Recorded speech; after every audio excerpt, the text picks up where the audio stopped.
রাসূল সাল্লাল্লাহু আলাইহি ওয়াসাল্লাম বলেন, যে ব্যক্তি জুমার দিনে সুন্দর পোশাক পরে, ভালোভাবে গোসল করে, সুন্দর পোশাক পরে মসজিদে পায়ে হেঁটে হেঁটে আসবে, অতঃপর মসজিদে আগে আসবে, সকাল সকাল আসবে, আসার পরে ইমাম সাহেব যখন খুতবা দিবে, খুতবার প্রথম থেকে সুন্দরভাবে মনোযোগ সহকারে শুনবে, খুতবার চলাকালীন কোনো কথা বলবে না, কোনো প্রয়োজনীয় কথা বলবে না, অপ্রয়োজনীয় কথা বলবে না। হুজুর খুতবা দিচ্ছে, ইমাম খুতবা দিচ্ছে, ইমাম ছোট হলেও তার খুতবা শ্রবণ করতে হবে, ইমাম বড় হলেও তার খুতবা শ্রবণ করতে হবে। মোট কথা হলো, ইমাম যদি কোরআন হাদিস দিয়ে কথা বলে, ওই কথাকে মনোযোগ দিয়ে যে ব্যক্তি শ্রবণ করলো, আল্লাহর নবী বলছেন ওই ব্যক্তি প্রতি কদমে, প্রত্যেকটা পদক্ষেপে 1 বছর সিয়াম এবং 1 বছরে কিয়াম সমতুল্য নেকি পাবেন। 1 বছরের সিয়াম বুঝতে পারেননি? 1 বছর সিয়াম মানে সাহারি খেয়েছেন, এইভাবে 12 মাস সাহারি খাবেন, ইফতার করবেন, এটার নাম সিয়াম। আপনাকে বলতে চাচ্ছিলাম, যে ব্যক্তি জুমার দিনে ভালোভাবে গোসল করে, ভালোভাবে ভালো কাপড় পরে, উত্তম কাপড় পরে, যে ব্যক্তি জুমার দিনে সুগন্ধি মেখে মসজিদে আসবে পায়ে হেঁটে, গাড়িতে নয়, পায়ে হেঁটে, ওই ব্যক্তি পায়ে হেঁটে মসজিদে আসলো আর মসজিদে প্রবেশ করলো, 2 রাকাত তাহিয়াতুল মসজিদ, 2 রাকাত সালাত আদায় করলো, অতঃপর বসলো, তাহলে ওই ব্যক্তি 1 বছর সিয়াম মানে দিনের বেলা সিয়াম 1 বছর, আর রাতের নফল সালাত তথা তাহাজ্জুদ সালাতের নেকি আল্লাহ তার আমল নামে দিয়ে দিবেন। সম্মানিত উপস্থিতি, বলতে চাচ্ছিলাম জুমার দিনের গুরুত্ব। এই দিন গুরুত্ব এত কেন? এত গুরুত্ব হওয়ার কারণ কি?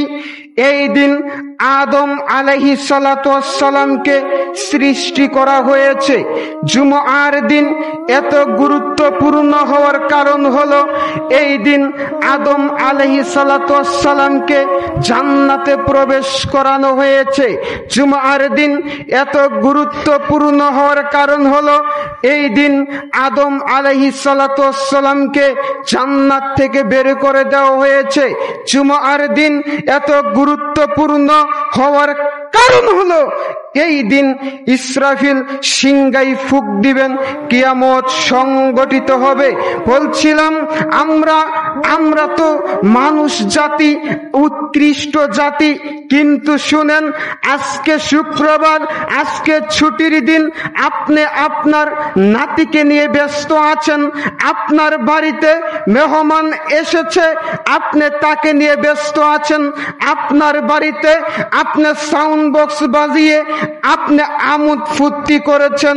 আরে বেকল শুনো, কিন্তু এই দিন ফজর থেকেই গাছপালা, জড়বস্তু, যত গাছপালা আছে, যত পশু পাখি আছে, ওই পশু পাখিগুলো তাদের ভাষায় আল্লাহর কাছে বলে, ওগো আল্লাহ তুমি আমাদেরকে হেফাজত করো, ওগো আল্লাহ তুমি আমাদেরকে হেফাজত করো। আল্লাহর কাছে কান্নাকাটি করতে থাকে, আল্লাহর কাছে কান্নাকাটি করতে থাকে লাঠি, আল্লাহর কাছে কান্নাকাটি করতে থাকে তার, আল্লাহর কাছে কান্নাকাটি করতে থাকে মাইক পিস তথা গাছপালা। সবাই আল্লাহকে ভয় করে, শুধু ভয় করি না, আমরা এত নিকৃষ্ট হয়ে গেছি। যদিও আমাদেরকে উৎকৃষ্ট করে পৃথিবীতে পাঠানো হয়েছে, আমরা এত নিকৃষ্ট, আমরা মুসলমান দাবি করি, কিন্তু আজান দেওয়ার পরে কিরকম মুসলমান, আমাদের অন্তরে এই ঘন্টা বাজে না, মসজিদে যেতে হবে, সালাত পড়তে হবে। কিসের মুসলমান মিয়া? মরার পরে যদি বলা হয় বেনামাজির জানাজার হবে না, বড় বড় নেতা আসে, ইউনিয়নের চেয়ারম্যান আসে, মেম্বার আসে, উপজেলার চেয়ারম্যান আসে, এই মূর্খ নেতাদেরকে সরিয়ে দিতে হবে।